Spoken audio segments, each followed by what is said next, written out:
Welcome everyone. Today I have a special character comparison guide for the new character Jendo that will be coming very soon to ZZZ. Now looking behind me, I have written up our usual notes about Jendo, including additional information of getting her special talent to 100% for the assault critical rate. We'll be comparing her and also going through some of the notes should you be summoning for her or maybe you want to be waiting for her. One of the reasons I want to make this video is because I am planning to wait it out. I'm not going to summon for her directly at the release of the banner, but I do have a plan for summoning for Seth, which I'll go through with you guys on the second part. I will be going through the characters and also team compositions you can run with Jendo, and also the difference between her and also the Zhu Yuan and also Ellen teams. So this video I want to go into a little more in depth about Jendo and the considerations you might want to have if you want to be going for her or if you want to delay summoning for her. So coming over to our character comparison. So here the character we're really looking into is there's only 1 day left for the Qingyi banner, and in terms of Jendo, there will be patch 1.2 new characters that will be coming. But those characters are a little far off, so the focus is actually about her and how active and also how powerful the new Assault, Anomaly and also Disorder teams can be. Well, right away you can see the Anomaly Mastery and also Anomaly Proficiency for Jen over here. So you can see I've added new 2 columns. Those particular stats are about 150 and also 112, and she does have higher stats compared to other characters. But in terms of HP, in terms of attack, she's not as great as Qingyi, and also she's not as high as the attackers like Zhu Yuan, which is to be expected. Now, one of the bigger highlights with Jendo is that her unique passive talent allows Assault, the anomaly triggers to critical hit. And in order to build up for close to 100% critical rate, so here I'm using the guide, the written notes over here. If you guys want to have a look at more details, you will need around 420 anomaly proficiency, and also this will provide you with close to 100% critical rate. So this is actually the biggest highlight and also unique talent for Jen, which allows her to build into the next meta of characters, and one of the biggest reasons if you are summoning for her power levels. So going through some of the additional notes and also information over here. I have given Jen a rank 10 out of 10 for now, but this is to be decided because right now it's actually very hard to gauge how powerful she can be. She can be overly powerful with a new passive talent we just talked about, because you just have to stack Anomaly Proficiency and also Anomaly Mastery together with physical damage percent and any attack percentage. She doesn't need the traditional critical rate or critical damage. Now we does have this in more details in this previous video, and soon after I'll go through the characters and also the teams and also compositions that she can go with, which makes her very powerful together with Seth to gain a lot more anomaly proficiency. So this is her unique feature, and this special features allows her to build this set very directly and allows her to be one of those irreplaceable characters for the next 1 to 2 patches. So patch 1.1 will move into anomaly teams, and this particular assault critical chance allows anomaly damage to critical hit for the assault characters together with disorder damage. She's going to be next meta, and we pretty much can expect this. What we're not sure is how powerful she can be. So this is one of the reasons in terms of her replaceability and also in terms of her uniqueness on the team.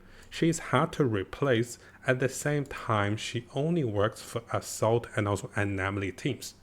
And this is a plus and also a negative for this particular character. And in terms of other characters, you can see the higher DPS characters, they can fit on any elemental teams that support element. While the stunners like Qingyi, she can still fit in multiple teams as she increases the stun amplifier. So if you want a character that will be great for the next 1 to 2 patch, I do think Jen is definitely the character to start off with. I'm not going to say she's going to be the character that ends the entire team composition, but she might be a new character that gets you started to summon for the patch 1.2 characters like Brunez and also future anomaly characters. So this is something you need to understand. So she is like the gateway characters to all the powerful new meta anomaly characters. So now coming over to the comparisons and also more considerations whether you should summon for Jen. And in terms of that, and this is actually a good time for me to come back to the previous teams we theorized and also talk about. One of the, I guess, the meta teams you can go with Jen is going to go with Jen with one disorder or anomaly character like Grace or Piper. Together with Seth, this might provide you with the highest anomaly damage together with disorder. You can consider Seth as a hyper carry as well, and which we'll consider in the future with the nodes. And of course, we can go with any of the other direct physical teams and also assault teams with Necromancer, and we can even have Chingy on the party, which will provide us with more stuns and also enable Jen's passive. But ideally, guys, you do want Jen to have more assault and also disorder composition, and this will allow her to deal even more damage, especially running with Seth.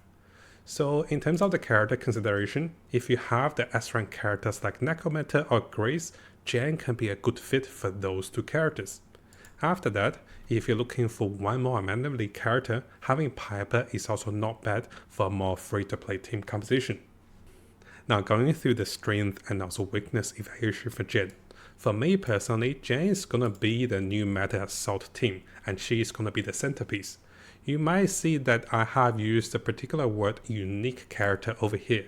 One of the reasons she's unique is that her special passive enabled the team to crit with the assault, so you want to trigger assault as often as you can. And Seth provides her with the anomaly proficiency that she needed for higher critical rate with assault.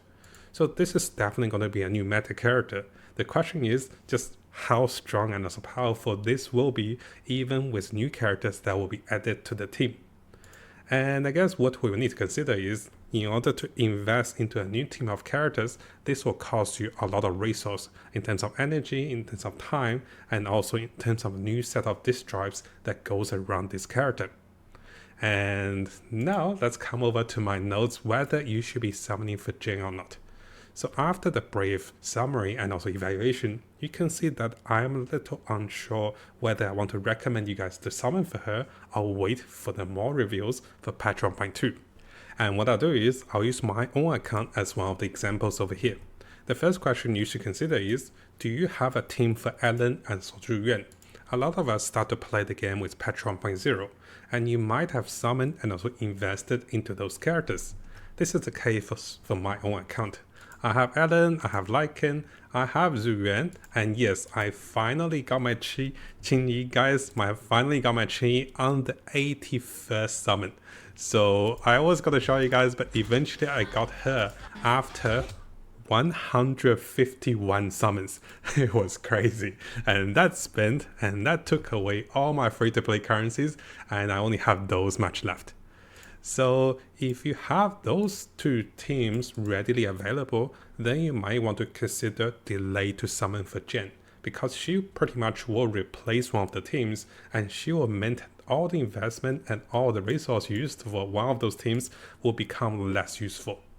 Yes, you can run Jen with Zhu Yuan because they're the same fraction, but this won't be the optimized setup for any of those characters. Now, the second question is, do you like the character design? Do you like her voice actors? Do you like her backstory? And also, do you like her skills and also talent during the test runs of the story mode? If you do like those features, especially the features for her unique ability to provide critical chance on assault, then maybe you can still summon for her because enjoying the game is a personal preference. After that, you'll consider any of the characters that goes well with her. We do have additional notes under this video with the links available for you to have a look at the best teams and also compositions together with weapons and also stats and the reasons behind those teams. Now the bigger question is, are you going to summon for Jen and also M6 for Seth? Because this, from our previous video, will also turn Seth into a small hyper carry. So Seth can do some decent damage. And finally, of course, you want to consider how much polychromes you do have left and how much polychromes can you get in the next banner. Because by my estimations, you can get close to 40, maybe 50 summons during the time of the banner with all the resets and all the freebies. But that might not be enough if you do not have enough for a soft pity or a hard pity. And this is the case for my own account. I will not even have enough for the soft pity for Jen, and I don't want to miss out on the 50-50 again and not be able to get her after committing all my resources to summon for her. So over here are the additional consideration about waiting before you summon for Jendo. Firstly is, if you like me having the Ellen and also Zuyuan team and they're pretty fully set up, you might not need Gen right now. And what I recommend is to wait for the patch 1.2 livestream to review and also to understand Caesar and also Bernice, because those are the two characters that will definitely go well with Jendo. And this designed, the next patch will focus using the anomaly teams and also more assault and also more features coming from anomaly. We can expect that for sure. I am short on polychromes, so this is one of the biggest reasons I'm waiting it out and not summon fully and also not committing to summon for her. Finally guys, I'm unsure about how much power creep the new anomaly meta can be. Because we're not stunning enemies, we're not gaining the stunning bonus damage from those particular effects. We're mostly focused on disorder and also anomaly damage. And I'll be doing a review video after the release of Jen to see how powerful she can be and also how this affects the tier list of characters, and then we can decide whether we really needed her or maybe she's okay to be skipped. So as a summary for my own plan for Jen, I do have 2 teams ready and you guys can see my teams. Because I have the teams ready, I am planning to summon for about 20 summons under Jen banner. And what this allows me to do is I'm actually summoning for Seth. Yes, I actually want the character Seth and I want to invest minimal. I'm actually not here for Jen. So when the banner is out, and what I'll do is I'll do about 20 summons or maybe enough for 3 A rank characters to be obtained on those banners. If I get lucky with Jen or any 5 stars, that's great. If I don't get anything, this will build towards my future character counter for the new characters that's coming in the future. So right now, I'm planning to skip for Jen and also wait for the patch 1.2 livestream. If the 1.2 livestream reveals Bernice and also Caesar to be some of the characters that is really powerful and also OP, then I might come back for Jen. But for now, I'm not going to rush for her. I'm not going to summon for her because I don't have enough resource. So let us know in the comments below guys, what do you think about Jen? And I do see a lot of other content creators saying maybe you want to wait it out, maybe you want to skip for her. I'm not saying she's gonna be weak, but rather we're not sure how powerful she can be, and because the rest of the characters and also the teams are not here yet with Bernice. So I'm deciding to wait it out a little bit, and I would like to see what you guys plans for her, and if you're summoning for her, what is gonna be the teams you want to go with her. For more reference guys, we do have a video to prepare for Jen, and also a video to prepare for Seth, and also the best teams to go with those characters. Now, similar to all of the videos, if you want to follow the notes, those will be available in the links below. And if you find my videos helpful and you want to see more future videos for ZZZ and also other games to come, make sure you subscribe to the channel and keep the notification on for the latest content.